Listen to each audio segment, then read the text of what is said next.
Murakoze kandi ubwo mugiye kurikirana kino ni igice cya mbere kuko twaturangije igice cya kabiri kivuga ngo personal and family matters. No tugiye kuri small business matters niyo tugiye gusobanura. Kandi icyo turi kuvuga ubu turi kuvuga ubwishingizi mu buryo bw'amategeko. Ushobora kuba ufite umuloya cyangwa abaloya benshi cyane kuko ushobora kuhura n'ibibazo byinshi cyane kandi biba bifite abaloya babo. Nukuvuga uburyo wabona umuloya gufasha mu kibazo cyawe ufite. Hano twavuze ngo Medicaid utanga hafi cyangwa ubwishingizi bwo kwivuza mu kazi ushobora gutanga hafi $100 ku kwezi kumwe, mu gihe ubwishingizi mu bintu by'amategeko byagufata amafaranga makeya $50 yonyine mu gihe cy'ukwezi. Urumva ni byiza cyane. Niba mvuze ibi nyine ndi kubashishikariza kugira ngo mujye mu bintu by'ubwishingizi bw'amategeko mushake abanyamategeko. Muri video yashize twatanze email ku buryo ushaka kutwandikira uramutse ubishatse kugira ngo tugufashe tukuyobore mu buryo ushaka kubigenza kugira ngo ushaka kubona umuntu wagufasha mu bijyanye n'ubwishingizi bw'abaloya cyangwa mu bintu by'amategeko. Nimba utuye muri Amerika nta kibazo gihari, ushaka kwandika no muri comment state utuyemo tukareba ko twaconnectinga n'ababigufashamo. Ariko ibingi ni ibintu byiza cyane, niyo mpamvu ndi kubisobanura ubu ngubu kugira ngo ubyumve neza no kugomba gutangira kuri ya yindi twavuze, ya part ya mbere twavuze ivuga ngo personal and family, hanyuma ujye kuri small business turajya kujya no launching a business nabyo turebe ko ugomba kubikora. Nuko nguko business rero hangaha hari twavuga cyane ku icyo twabanzirizaho. Twavuga niba ufite business cyangwa ushaka gutangira business, ushaka gutekereza ese business nayikora gute. Hari abantu benshi byabajyambwe ko dushaka gutangira business, twatangira business gute, twaherayo kugira ngo ushobore gutangira business. Icyo kibazo iyo ufite ubwishingizi mu bintu by'amategeko barabigufashamo byose. Ntabwo ushobora kuvuga ngo urafungura iduka ngo utangire ugurisha aho ngaho utabimenyekanishe muri leta. Ugomba kubimenyekanisha muri leta, kandi ababigufasha kugira ngo bamenyekanishe muri leta ni abanyamategeko. Niba udashobora kubigikoraho wenyine ushobora kwiyambaza abanyamategeko. Ni ukuvuga hariho icyo bita urumva mu bintu bya business, wenda nababwira hariho icyo bita LLC ariyo business ni ukuvuga ni limited liability company niko bayita. Hakaba hari icyo bita incorporation cyangwa non-profit organization cyangwa profit organization, ikoze kuba my incorporation gutyo. Ariko bingi ntabwo ari byo ndi kubabwira, ko ndashaka mbasobanure neza ababifashamo cyane kugira ngo udakomeza guhangayika. Abantu benshi bafite ibintu byinshi mu mutwe wabo ibyo bakora kugira ngo biteze imbere, ariko bigasa nkaho bibagoye ko badafite ukuntu babigeraho. Wabigeraho gute rero? Ugomba kuba ufite ubwishingizi mu bintu. Ni ukuvuga gutangiza business, icya mbere ni ugutangiza business. Hari ukuntu ushobora gukora ibintu bya contract cyangwa agreement ya service uzajya utanga, amasezerano service uzajya utanga service nini, uzabyandika gute kugira ngo ube wuje impapuro byose bikwiriye. Twabanje kuvuga mu gutangiza business barabigufasha kugira ngo utangize business. Ushobora kuba ufite abakozi, ese uzakoresha abakozi gute? Employment, uzakoresha abakozi gute muri company yawe? Ni ukuvuga ugomba kufite ibipapuro bagomba gusinya, ibyo ugomba kubafasha kugira ngo wuzuze ibisabwa byose, kandi abo ngabo nibo babigufashamo. Icyo bita business license rero, ushobora kuba ukeneye business license. Business nyinshi ziba zikeneye license. Ntabwo wapfa gukora business udafite license ariko icyemezo kigufasha kugira ngo ubibone. Icyo nacyo ni ikibazo gikomeye cyane kugira ngo ushobore kubijyamo, ariko baragufasha kuri ibyo kugira ngo ushobore kubona license. Ibindi hari icyo bakunze kwita ngo ni civil litigation. Civil litigation. Urumva rero ibibazo byajyana ni ibibazo wahura nabyo mu gutangiza business yawe bijyana n'amategeko. Hari ikindi hanga dushobora kuvuga wenda cya gatanu. Hano ni ukuvuga civil litigation uko ibibazo wahura nabyo mu gihe wakoze business yawe mu buryo butemewe n'amategeko. Byagenda gute? Ugomba kumenya uko ukora business yawe neza kandi ijyanye n'amategeko y'ahantu uri. kugira ngo wirinde ibyo bibazo biri sivo ugomba kubikora gutyo. Utabikora gutyo ukabona utangiye kugira ibibazo. Rero reka tuvuge icya gatanu, dushobora kuvuga wenda debt y'amadeni, debt collection. Ni gute wabona collection ya debt? Ni gute abantu bagufitiye amadeni, ni gute bakwishura? Ni gute umuntu yakwishura afitiye amadeni, cyangwa ugize amadeni ni gute ushobora kuyishura? Kuko ugiye muri collection ni ikibazo, urumva biba bitangiye kugaragara ko utari umwizerwa. Urumva rero ni ibintu byinshi cyane bagufasha kuri small business. Ni ukuvuga niba ufite gahunda yo gutangiza business utazi ukuntu wayitangiza, abanga bashaka kubigufashamo. Urahamagara ngo okay, nifite gahunda yo gutangiza business, mwabifashamo gute? Ku mafaranga make cyane barabigufashamo, kuko ano 50 yonyine akavaringa ibyo bintu byose. Ikindi turebe ibyo bita ku launchinga. Turacyari muri business ahangaha, kugira ngo ushobore ku launchinga business. Niba wavuze ku launch, no kuvuga gutangiza, nibyo twatangiye tuvuga, ariko ni nka twashoboye kubisobanura neza byose. Hari icyo bita icya mbere, iyo watangije business hari icyo bita article. Bakuze kuvuga article of organization. Article of organization ugomba kubifite niyo gufasha kugira ngo ushobore kumenyekanisha umushinga wawe muri leta. Urumva udafite article of organization wabigenza gute? Hari icyo bita business permit, ngira ngo twabivuze. Business permit ariyo twavuga license, wenda barabigufasha twabivuze, barabigufasha kugira ngo ushobore kugira business permit cyangwa license. Hariho uko bagufasha kugira ngo wenda tuvuge choose business structure. Niba wavuze business structure, no kuvuga business yagomba kuba imeze gute, barabigufashamo. Impamvu nashize business, nashaka tuvuga kuri business structure, nuko abantu benshi batazi structure. Urebye no mu nsengero n'abantu bakora ntabwo babizumva ngo uyu ngagomba afite inshingano izi, uyu afite inshingano izi, uyu afite inshingano izi, kandi bagerageza kubikurikirana, ariko nta structure ihari. Urumva mwamuri gukora mu bintu by'akavuyo. Ntabwo uzi manager ashinzwe ibi, ntabwo uzi CEO ashinzwe ibi, ntabwo uzi members ashinzwe ibi n'ibi, ntabyo uzi. Supervisor ntuzi ashinzwe ibi n'ibi. Barabigufasha bakabigushiraho ibyo ugomba gukora, kandi kugira ngo ushore kubitunganya. Hanyuma bashobora kugufasha kubijyana na comparison, compare. Bagacomparinga business ugiye gukora, comparinga business ugiye gukora na business zindi, kandi bijyanye n'akarere urimo. Kuko ushobora kuvuga ngo ndashaka gukora business ni, bakasanga akarere uko ugiye gukoramo katameze neza, ntabwo katuma business yawe igenda neza. Bashobora kugira inama kuri business waba ufite. Twavuze ikindi ntabwo tugisubiramo, ni ikintu bita ngo guforminga LLC. Hanyuma ni ukuvuga ibyo nibyo nashatse kubabwira cyane ku bijyanye na business, uko watangiza business, uko ushobora kulaunchinga business yawe. Ni ibintu byumvikana kandi buri muntu wese ashobora kubikora. None ushobora kwibaza se mu gihe nshaka kubonana nabo, ushobora kubonana nabo gute? Icya mbere ugomba gukora icyo bita consultation.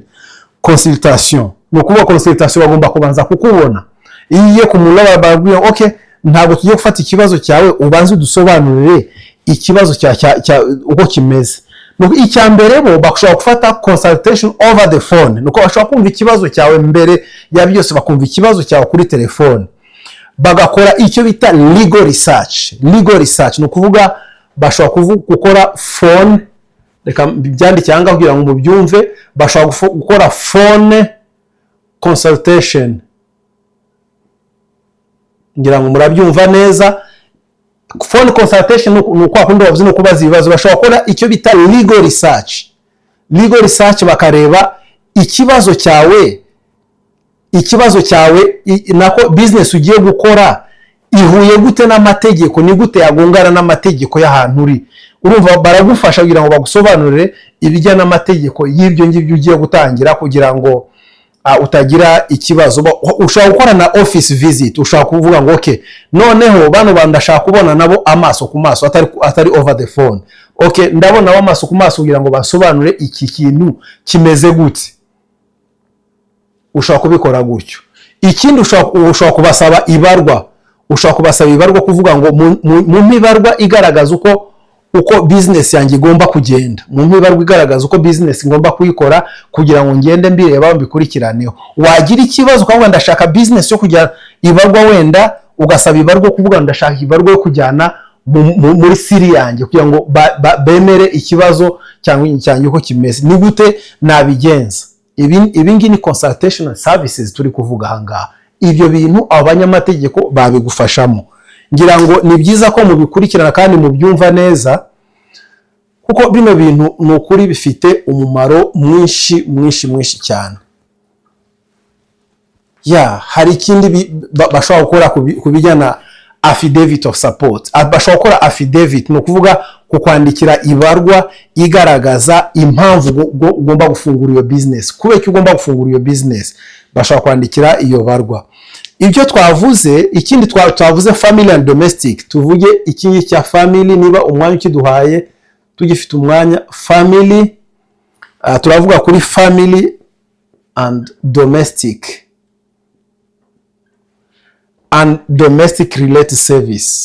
related services. Ngira ngo muri kubibona ahangaha. Ahangaha icyo bita family and domestic related service, hari ikintu binyibutsaho cyane. Abantu benshi bajya bambwira ngo ese ko mfite amazina yanjye, ko amazina mfite, ko nshaka guhindura amazina, ndahindura gute? Ni gute nahindura amazina yanjye? Ibyo ngiyo ushobora kuvuga ngo name change, ndashaka muhindurire amazina, name change.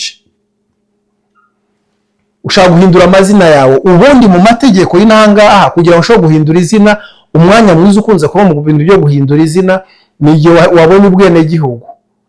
Imbere ko ubona ubwenegihugu, kuri application yawe wandika ngo ndashaka guhindura izina, ndashaka kuzatangira kwitwa iri zina niri. Ariko imbere yaho cyangwa nyuma yaho ushaka guhindura izina, ugomba kujya muri court, ugomba kujya mu rukiko kugira ngo ushobore guhindura izina. Abangaro baragufasha kugira ngo baguhindure izina. Icya kabiri bagufashaho ni adoption. Turi kuvuga family mara, adoption.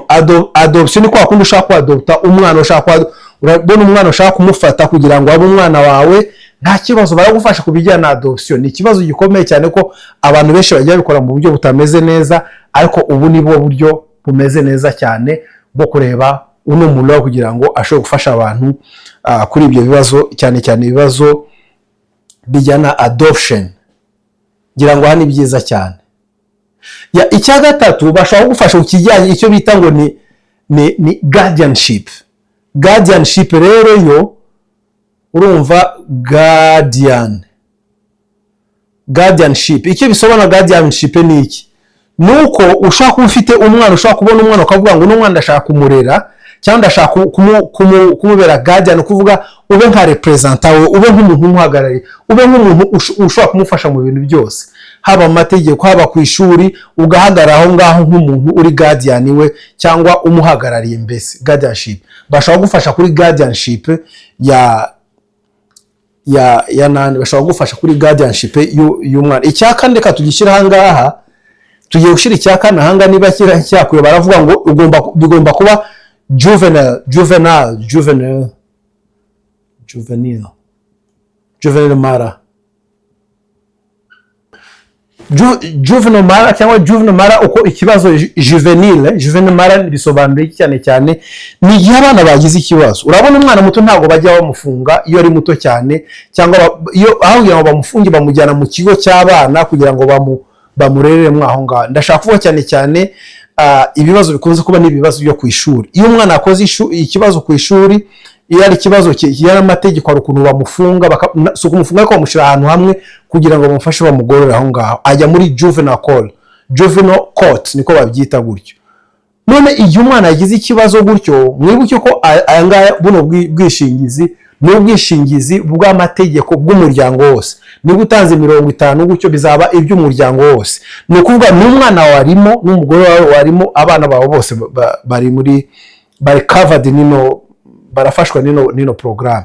Ubwo rero juvenile court rero barabigufashamo, bakavuga umwana yagize ikibazo iki n'iki, reka tubimufashemo, reka dukuremo ibi ngibi ngira ngo mwabyumvise family mara. Reka turebe ikindi cya gatanu, ka gatanu baraguprotectinga from family cyangwa from icyo bita bajya bita ngo ni domestic violence. Domestic violence rero iyo uri mwahanga baragufasha kubijyana domestic violence. Domestic violence bisobanura iki? Ishobora kuba domestic violence ni ukuvuga umugore ashobora gukubita umugabo cyangwa umugabo agakubita umugore cyangwa guhohotera. Ni ukuvuga niba hari hohoterwa rihari, haba gukubita, haba mu kuvuga, haba ikibazo icyo aricyo cyose, bashobora guhagarara muri icyo kibazo bakakigufashamo. Mu icyo bita ngo ni domestic violence, barabigufashamo. Ibyo ngibi biri mu bintu bakavaringa. Hari n'ibindi rero tugiye kureba uko twatindaho gatoya ahangaha. Hari icyo bita turasimbuka gato kubera ikibazo cy'umwanya, bavuga ngo immigration assistance. Niba tuvuze immigration assistance hanga ndashaka ko mubyumva neza, nabiri muri family and domestic related services.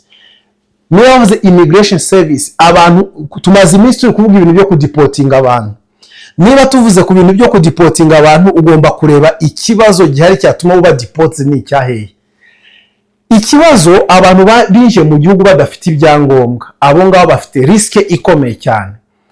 N'abantu bashaka za asylum nabo ngabo bafite ikibazo, bigenda bizamuka. Nuko udafite ibyangombwa ari vulnerable cyane, ushaka asylum niyo mukurikiyeho, udafite green card niyo mukurikiyeho, ufite green card nawe gutyo bikagenda bizamuka bikagera ku muntu ufite ubwene gihugu. Ariko cyane cyane umuntu uri vulnerable ufite ikibazo gikomeye cyane, niba ari aba illegal bagiye baza mu nzira zitemewe n'amategeko. Ni byiza ko ujyamo no programme kugira ngo ubone abazajya bakungana mu buryo bw'amategeko, kuko urabizi inahangaha hari icyo bajya bavuga ngo nukuvuga iyo abantu baciye mu nzira zitari zo, baguhaye bakubwiye ngo ugomba kuzajya kwa judge n'uwa leta. Uwo nguwo rimwe na rimwe usanga ntacyo bibabwiye, ashobora kuvuga ngo ndakwemereye gumanga cyangwa tahagira iwanyu ko wakoze n'amakosa, ariko ugomba gushaka umuloye. Hari abantu ubushize twavuze aho bita legal aid cyangwa pro bono. Aba pro bono attorney niko babita. Ba pro bono attorney rero abangaba naba free, naba lawyer ba free.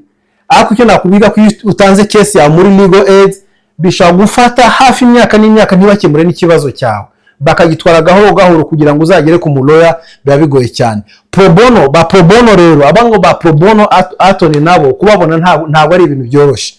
Ushobora kujya kuri waiting list igihe kirekire cyane. Niyo mpamvu nashatse kubwira abantu bafite ibibazo bya immigration. Abantu bafite ibibazo bya immigration, ikibazo kirahangaha. Twavuze kuri family cyangwa family domestic, twavuze ngo family domestic violence. Hari n'ibintu bya divorce, bashobora gufasha ku bintu bya divorce. Ufite ikibazo cya divorce, ufite ikibazo cya child care cyangwa child support bashobora gufasha ibintu bya child support mu buryo bwihuse cyane kandi byaratinze cyane. Ibyo wari urimo byaratinze. Divorce niwe hari ibintu byatinze bakabigufashamo. Ariko mu mbare gato akanshaka kubabwira hanga kubijyana divorce, abantu benshi cyane hari abantu benshi cyane tujya tugana nabo bafite ibibazo bakavuga ngo ngewe umugore wanjye yanyimye divorce, ngo base nzaguma gutyo. Icyo nshaka kubabwira hanga ngo undi ngo umugabo wanjye yanyimye divorce ashaka kungora gusa. Nta muntu utanga divorce ubaho, no. Iyo ushaka divorce uragenda wowe wenyine ukagenda ukavuga ngo ndashaka divorce. So kuvuga ngo undi mugenzi wawe abyemere cyangwa byange, ntabwo ari gutyo bimeze. Divorce ushobora kuyisaba wowe wenyine. Ibyo ni ibitekerezo abantu benshi bagira ngo nge ni ngombwa ko njya gusaba divorce ariko mugenzi wanjye anyemere. Azakwemera gute kandi mufitanye nawe ibibazo? Ntabwo bibaho gutyo. niba ushaka divorce ushaka kuyisaba wenyine, nawe ashatse divorce yayisaba wenyine. Ni ukuvuga buri muntu wese afite uburenganzira bwo gusaba divorce. Ariko rero divorce ntabwo ari ikintu cyiza, ni ikintu kibi cyane. Igitandukanya abantu si ukuvuga ntabwo ishigikira, hoya ni ikintu kibi cyane. Ariko divorce umuntu uwo ari wese yayisaba. Ibi na child support ni process ifata umwanya muremure, igihe kirekire cyane. Ariko ugiye mwahangaha barabyorosha cyane ko bishobora gufata imyaka n'imyaka, kubera ko bagenda bitwara gahoro gahoro. Wenda uri muri baba twavuze ba pro bono cyangwa ba legal aid, aho ngo bazabitwara gahoro gahoro. Ariko ugiye ahangaha mu bwishingizi bw'amategeko bazahita ko babyihutisha vuba vuba. Sa murakoze cyane. Ako niko nashatse kubabwira ku bijyanye na family immigration, cyane cyane iyo twari turiho. Abantu bose ni ngombwa ko abantu bose bajya mu mwanga, kuko immigration services ni ikintu cyangombwa cyane kandi ikintu kigoranye cyane. Buri muntu wese arahanga mu buryo bwa immigration, no kuvuga waraje gutura ahangaha, niba uri impunzi, niba uri asylum, niba uri illegal immigrant, niba waraje kuri visa, ibyo byose ni process za immigration. Kandi tuzi ko Trump ari gukurikirana cyane abantu bafite ibibazo muri immigration, azabagora cyane. Urumva rero ni ngombwa ko abantu batangira gutekereza ari uburyo ki bashobora kujya muri no programme yo kugira ngo bagire ubwishingizi mu bintu by'amategeko, batazagira ahantu hamwe na hamwe bakabura uko babigenza kubera kudasobanukirwa n'ibintu. Rero ibyo niyo yashatse kubabwira cyane cyane. Iminota iri kugenda, ariko turamutse turebye ku ka-9, ni ukuvuga hari tugerageze tubigabanyeho gato kugira ngo byihute, dushire icya-9 ngo tuvuge wenda ku bijyanye na reproduction, wenda reproduction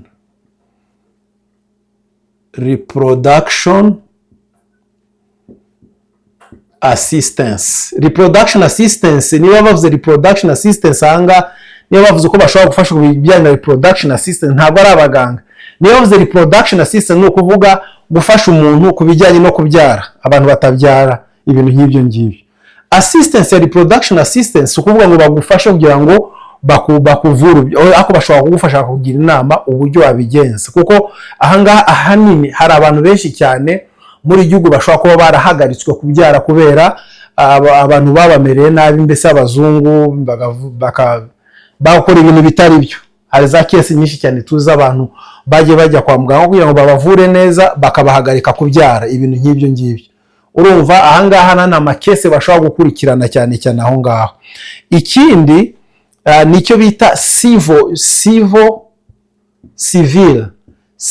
and social discrimination. Ni ukuvuga ivangurwa, bakakuvangura ku buryo buri civil na buryo buri social. Urumva ivangura iryo ari ryose ni ikibazo bashaka kubigufashamo. Niba mvuze ku ivangura, reka mbasobanurire neza ku bijyanye n'ivangura ahangaha. Muri igihugu cya Amerika habamo ivangura, amastate amwe namwe rwose ugenda ukasanga bimeze nabi. Hari aho mperutse kujya gukoresha computer vuba ahangaha, laptop yanjye, ugasanga umugabo umwe afite ikida kingana gutya, ntabwo ashobora kugenda, agenda yisunika ku kagari. Urumva afite ubumuga kubera kurya cyane, kudakontrola imirire ye. Ariko arankorera, sinzi ikintu namubwira ngo niga, kandi kumbwira niga, urumva niga ni nkari igitutsi. Iyo mbivuze nyine nta kibazo, ariko iyo umuntu abibwiye umwirabura, urumva bikunze kubaho n'ibintu by'imirwano gutyo. Akavuga niga gutyo, navuga sawa nta kibazo. Iyo ni ivangura ryongeye kubera anyise ngo ndi niga. Urumva ni ikibazo aho ngaho, yaramvanguye. Ariko nanjye ndirinda, kuko yarafite imbunda ahangaha n'izindi mbunda ziri aho ngaho za pistolet. Navuga ahangaha umuntu aramutse musubije byaba ari ikindi kibazo, usibye ko nubwo atari kuba afite imbunda sinari kumusubiza. Ariko ibyo ngibi ni ivangura. Ikindi twavuga kuri civil and social discrimination ni mu kazi. Bajya bavangura abantu mu kazi. Iyo bamenye ko utazi Icyongereza, urumva barakugora cyane, ugasanga akazi umwe yagomba gukora akakareka ukagakora, byaba ikibazo, ukabona atangiye gushiraho ibyongereza birebire kandi utazi ibyongereza, bikakugora cyane. Bagatangira gushiraho amakosa atari amakosa yawe, bakanakwirukana nta kosa wakoze. Iyo byagenze gutyo bigenza gute? Ujya kurega. Icyo nababwira cyo abantu bakora ahantu nk'aho ngaho, uhereye no munsi ntago muzongera kurengana, ntimuzongere kurengana rwose. Mubireke, mutangire mushake abasobanura. Agakosa gatoya, hamagara nani umuloya wawe, nuhamagara umuloya azagenda ababuranye kandi abatsinde baguha amafaranga menshi y'indishyi y'akababaro ku buryo utazabona naho yakwiza. Urumva rero tujye tugira natwe umuco kugira ngo turege abantu cyane cyane iyo tuzi uko badufitiye umutima mubi cyane. Hari icyo bita bullying, kubulinga umuntu, bullying protection. Bullying protection rero, kubulinga umuntu kwa kundi umuntu yavuga ngo ndakubonerana umuntu, kuvuga ngo uriya ni ameze gutya, uriya gutya na gutya, ngomba kumukora ibi, donc akamutesha umutwe akakujujubye. Niba kubulinga twavuze ko ari ukujujubya umuntu sinzi. Ikindi twashaka kuvuga twavuze kuri divorce. Abantu bashaka divorce barabibafashamo. Icya 12, iyo ushaka icyo bita child custody, abantu benshi ntabwo bakunze gukora child custody, sinzi impamvu. Child custody bisobanura iki? Niba bavuze ngo child custody ni kwa kundi urera abana. Ushaka kuvuga ngo ndashaka kuzajya ndera umwana w'umuzungu, umwana ababyeyi bananiye kurera, ukavuga ngo okay, reka nkore no business, ngiye kwiyandikisha, hanyuma ngiye ndera abana bananiwe n'ababyeyi babo, cyangwa abana ababyeyi badashaka kurera. Bibaho. Ushaka kubona nk'umwana ufite imyaka 18 cyangwa 10 akabyara, akabona yuko atari burere uwo mwana, atari bushobore kurera uwo mwana, agenda umwana akajya kumutanga. Iyo yatanze umwana ubigenza gute? Uramufata ukamurera, kandi wamureza urumva uba uri custody wiwe, ntabwo uba uri umubyeyi we neza, ako ufata custody y'uwo mwana. Urumva ibyo ngiye birahari. N'ikindi cyanyuma tugiye kuvuga nicyo bita child support. Child support bashobora gufasha kubijyana na child support nabyo. Ukeneye child support barayigufashamo mu buryo bwihuse cyane, dosiye agahita ko yihuta vuba. Murakoze cyane mwese mwashobora gukurikira kino kiganiro. Reka dushire akantu gato cyane. Gukora icyo bita, bashobora gufasha mu cyo bita flight cancellation. Ni ukuvuga cyangwa delay. Ni ukuvuga indege yawe yatinze kuza, muri yanga ndi kwandika vuba. Indege yawe yatinze cyangwa bayikansolinze. Iyo bayikansolinze ukabona ntacyo bagufasha, mushobora kubahamagara ako kanya nyine bahita bakwitaba, bajya bitaba vuba. Urumva flight cancellation, ushobora kuvuga ndakansolinze no flight, bakansolinze flight. Bikunze kubaho cyane. Ugasanga ugiye ku kibuga cy'indege, ngiye kujya muri state ya California, mfiteyo inama saa 4, ukava hano saa 12, wagera aho ngaho bakanga indege ntabwo ikigiye, kandi ugasanga ufite inama ariko kikujyanye gusa. Urumva aho ngaho ubuhombye ikintu gikomeye cyane. Bahamagaye ngo haba flight cancellation ku buryo gahunda yanjye igiye kwangirika. None turabigenza gute? Bakababwira aho ngaho, bakareba agaciro ibyo ngiye biri bufate, bakakwishyura amafaranga yawe. Cyangwa flight delay. Hari ubwo ushobora kugenda mu ndege, wagera ku bibuga bikomeye cyane, ukicara aho ngaho ngo indege yamanuka aho ngaho kubera ko indege ari nyinshi cyane, ikabura aho iparika, mukaguma aho ngaho iminota, indege wagomba gufata ukabonera gusize. Iyo ni flight delay. Ni ikibazo gikomeye cyane. Hari abakunze kugira ikibazo cya struggle refund. Tuvuge wafashe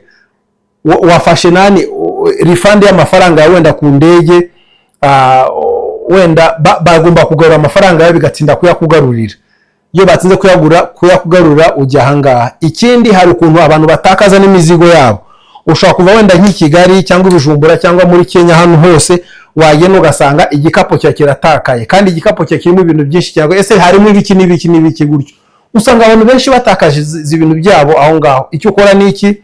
Hamagara aho ngaho kugira ngo babwire ngo mfite ikibazo cy'ibintu byanjye byatakaye, ndashaka uko bangarura amafaranga, bampa amafaranga y'ibintu byanjye byose byatakaye. Nuko ushobora kubikora gutyo. Murakoze cyane. Iki cyari igice cya kabiri. Iki ngiki reka turangize ku gice cya gatatu. Igice cya gatatu turaza kuvuga kuri home service. Murakoze cyane. Reka tube